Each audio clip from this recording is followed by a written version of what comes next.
Hello and welcome. I'm Almita Cooper. I'm today's moderator and the National Manager for Health Equity at Moms Clean Air Force. This is program part one of two and another in the national series of conversations on clean air, climate, health equity, and inequity. Through the interactive exchange between our intergenerational panel aged 11 to 91 and our panel of experts, we will discover answers to the root questions. Are you worried about climate and the climate crisis?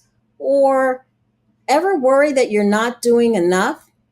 We will break through the barrier of silence about the overlooked mental health impacts of the climate crisis through candid conversations and questions that our viewing audience would ask if they would be here today with us.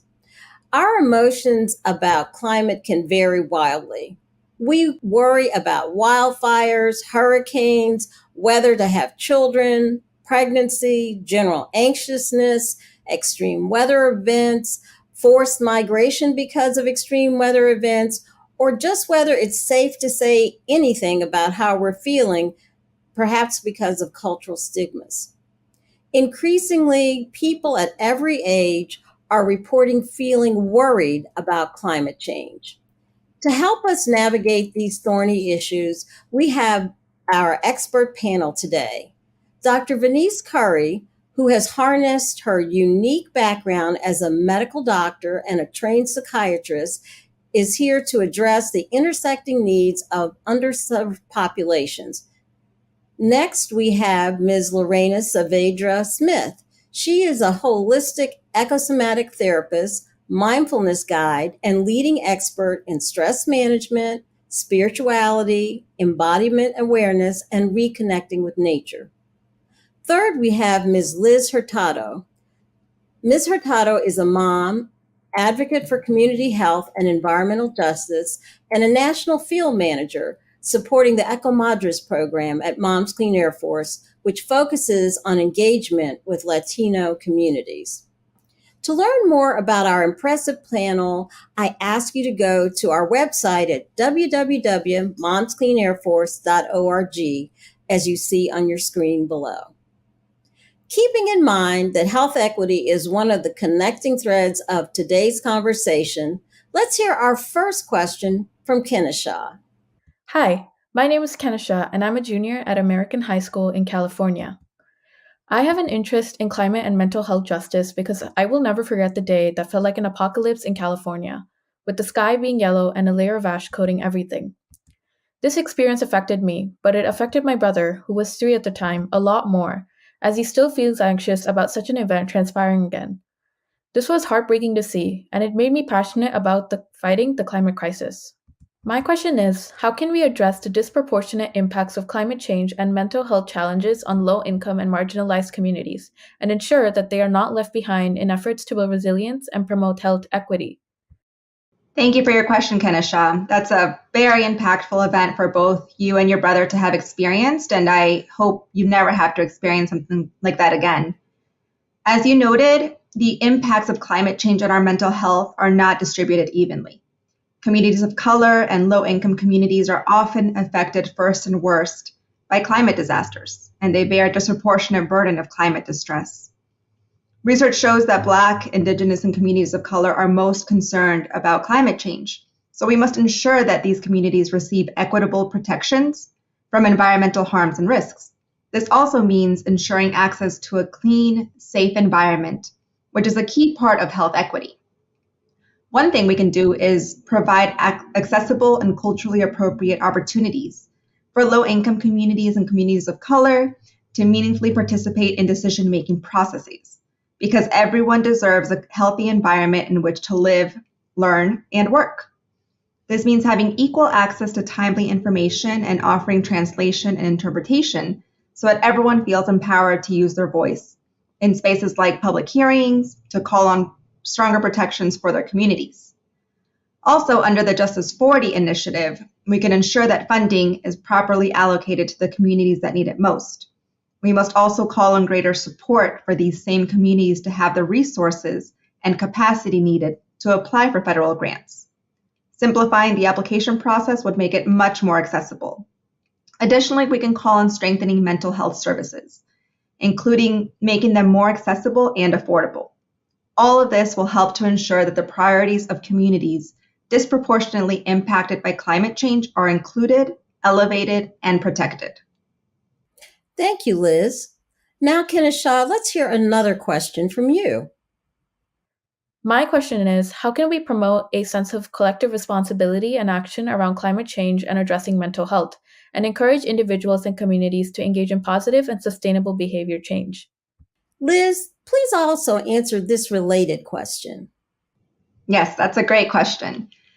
Taking climate action in community can help combat feelings of isolation and amplify the impact of our activism. There's actually research showing that collective climate activism has great benefits for our mental health, more so than at the individual level. The climate crisis is just far too much for us to carry alone, and we need each other for support. When we take action with others, we're reminded that we're not alone and that there are others who care. So collective activism can take a wide range of forms, from joining a rally or protest about environmental issues to participating in a community event focused on raising awareness around environmental issues. There are groups across the country working together to tackle the climate crisis. And when people come together to take collective action against a problem, they foster a sense of trust in others, and they also build social connections. So by joining in collective activism, you can help make an impact and use your voice to drive positive change in your community. Thank you, Liz. Now, let's hear from Fatima. My name is Fatima Rojas Nunez, and I am a freshman student at Bates College, and I'm originally from Northern California. My interest in climate and mental health, environmental justice initially sparked because of the ways in which these issues affect my own community of Santa Rosa, which is predominantly a Latino community. And as we know, climate change disproportionately affects marginalized communities, specifically also in my home state of California. And there is a direct correlation between climate and clean air health inequity. Not only are agricultural workers exposed to smoke and poor air quality, but also our children within our schools. Many districts don't have the resources to provide filters to mitigate the poor air quality, and therefore countless children and young adults are constantly exposed to unsafe conditions. And these are just some of the things that have really fueled my passion for preserving a clean and healthy environment for our future. How can we ensure that marginalized communities, which tend to be at the forefront of climate disasters, have easy access to resources, specifically mental health resources and education on the connection between climate and mental health, given that mental health is sometimes a taboo topic in certain communities? Lorena, I think that's a question that you're well suited to answer. Please answer Fatima's question. Yeah, thank you. Fatima, thank you so much for your question and the sincerity of your question as well. I hear you and I validate your concerns about equity, access to mental health and resources. To ensuring easy access to mental health resources and education about mental health and the climate emergency requires a holistic approach that considers the unique needs and experiences of different communities. We need to take a cultural sensitive approach that acknowledge and respect the diverse experiences and values of the communities that we are serving. Latino communities' approach to mental health is a little different. And to me, the accompaniment piece and the community piece are crucial. People in the Latino or with Latino backgrounds already have a deep sense of how to work holistically. They rely on community and they know what connection means. I will expand the concept of connection to bring the natural world as an agent of healing and emotional regulation. Many of us know, and I am Latina, so I know I speak for experience. We know how to connect with the natural world through traditions that involve food harvesting and preparation. But sometimes the demands of the modern world force us to get separate. We disconnect from our roots and our essence.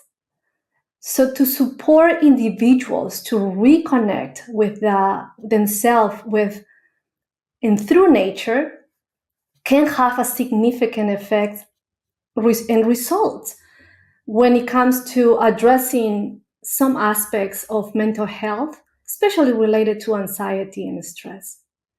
So to me, mental health professionals and leaders should have and should be aware of providing cost-effective interventions that are informed by cultural and environmental. By doing so, we can promote resilience and well-being among these communities. And most importantly, they can become sustainable to create a better society for all. So to give you a few examples, it could be essential to create a safe and inclusive environment that reduces the stigma and humanicide to making mental health more human. This can be achievable through community-based initiatives that involve community leaders, faith-based organizations, and certainly local mental health providers. So this initiative can include workshops, support groups, and other educational activities or activities that are cultural appropriate and they are accessible to these communities. Another piece is I know that there's a lot to say about misuse of technology. However,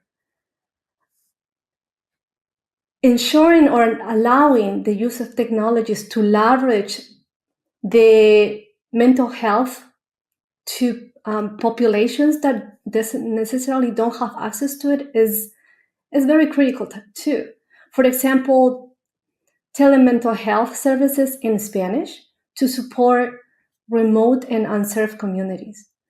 This can be particularly helpful in areas that are affected by climate disasters or where traditional mental health services might be disturbed or inaccessible.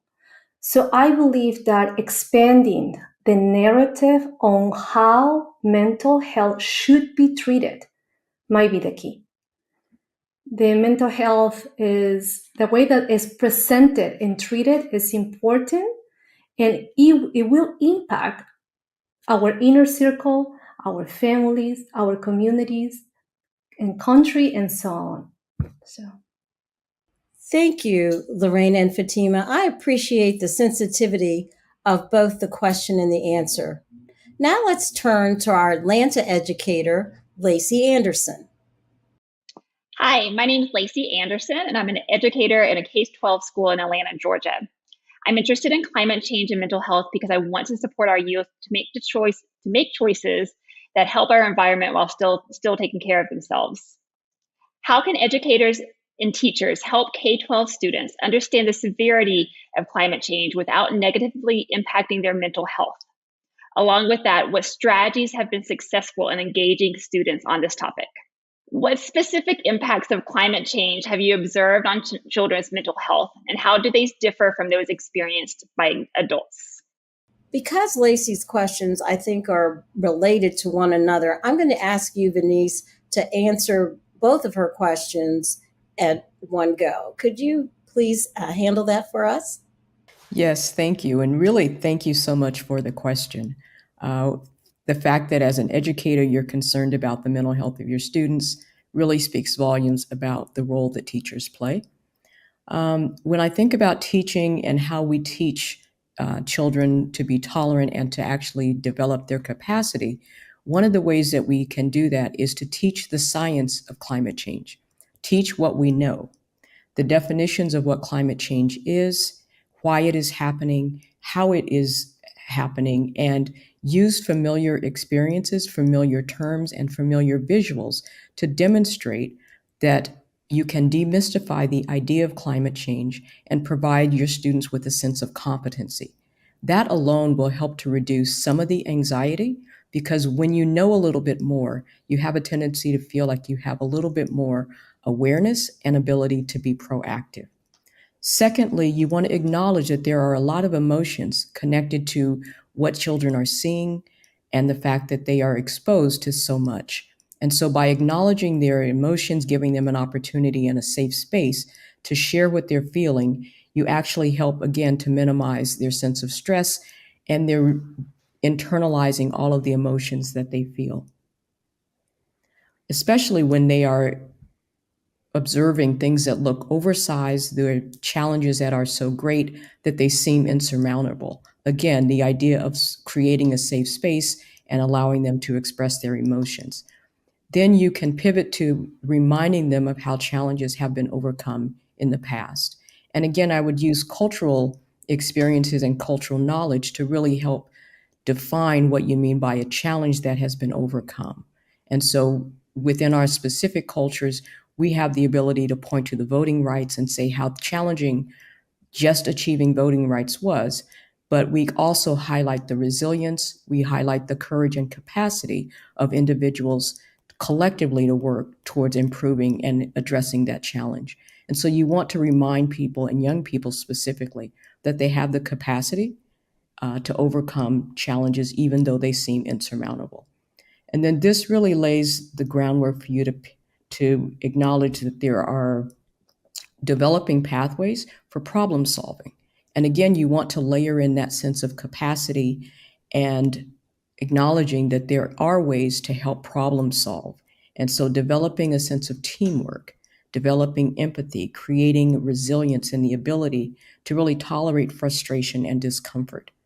So the strategies that have been successful really are the same strategies that we talk about if we were providing therapy to young people. And that is really individually thinking about where you fit into your own social cultural setting. And then how do you develop a sense of resilience? And what does that look like for you individually, but also collectively within your own family? So when you're trying to engage young people, generally, if you ask the question, they will answer. And in their answer, they will provide for you really their priorities. And that is the best place to start, with what is most important to them, whether or not that's a health issue, or the fact that the nature is changing around them, or that there is housing or food instability.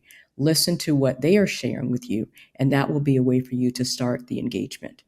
And then again, you want to develop a way to build their internal capacity, and really letting them know that whatever they're seeing has the potential to change based on strategy and the ability for people to work together. One thing that helps to increase students' and children's capacity is figuring out how to self-soothe. And that may be with music, which helps to create certain brain pathways that can help reduce stress and also build up their ability to connect brain pathways. Acknowledging their feelings, again, is another way to reset and lower the temperature on what seems like a very intense emotion. Remind them of their challenges and encourage them to practice teamwork and joining a club that's already in existence, forming a group that works on climate change, becoming active in the community on the issues that are most important, are all ways to engage young people. And again, it really is based on what is at their priority, what is in their heart, and what they are most passionate about. Thank Oh, I didn't mean to cut you off. I was just listening to those very helpful, specific examples. I really wanted to thank you for that, uh, giving those pathways and how to respond to that question to Lacey Anderson. Thank you so much.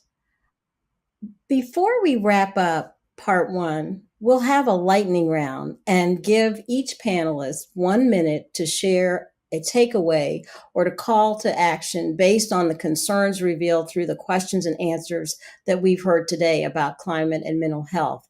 And I'd like to start with Lorena, then next Liz, and conclude with Venise.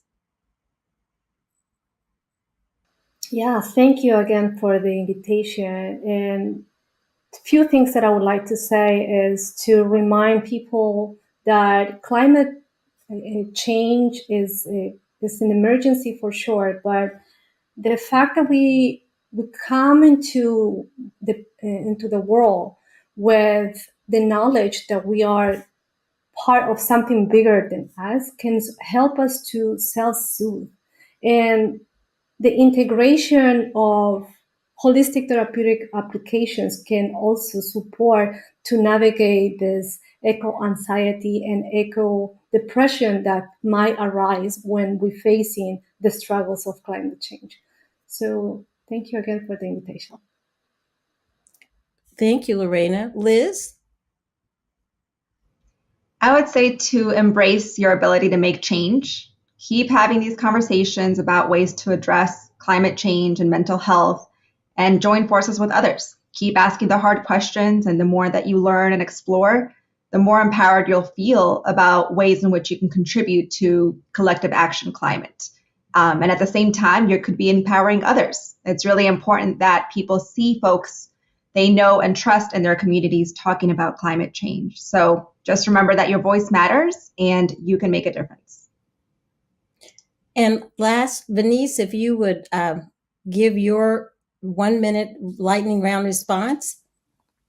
Yeah, I would say that for young people, their biggest role models are the adults around them, their caregivers. And so first I would say, let us model what we want to see in them. And that is a sense of resilience, but also capacity and competency in being able to solve problems. And then secondly, I would say young people are at the forefront of this work because it is going to be their world. And so the understanding that they really are important, that their thoughts and values and energy can be the real force that changes and tips the scale. And so to really appreciate the skills and the gifts that they have and to utilize those the best way that they can. Thank you to each member of our panel. And on behalf of the 1.5 million moms, dads, and caregivers at Moms Clean Air Force and our co-hosts, the Environmental Defense Fund, the Medical Society Consortium on Climate and Health, and Climate Psychology Alliance, NA, we thank you for joining us today for part 1 of our conversation. A special thank you to our panel and those asking questions, Dr. Venise Curry, Ms. Lorena Saavedra Smith, and Ms. Liz Hurtado, along with those asking today's thoughtful questions, Kenesha, Fatima, and Lacey Anderson. An important part of grassroots advocacy is being informed and taking action. Go to our website and take advantage of our multiple resources about today's topic, and please use the QR code at the end of our program today to show your support for House Resolution 259, Promoting Youth, Mental Health, and Well-Being in a Changing Climate, and House Resolution 262, Supporting the Teaching of Climate Change in Schools. See you soon in part 2 of this conversation, and to hear questions from our youngest participant and a nonagenarian. I'm Almita Cooper, National Manager for Health Equity at Moms Clean Air Force.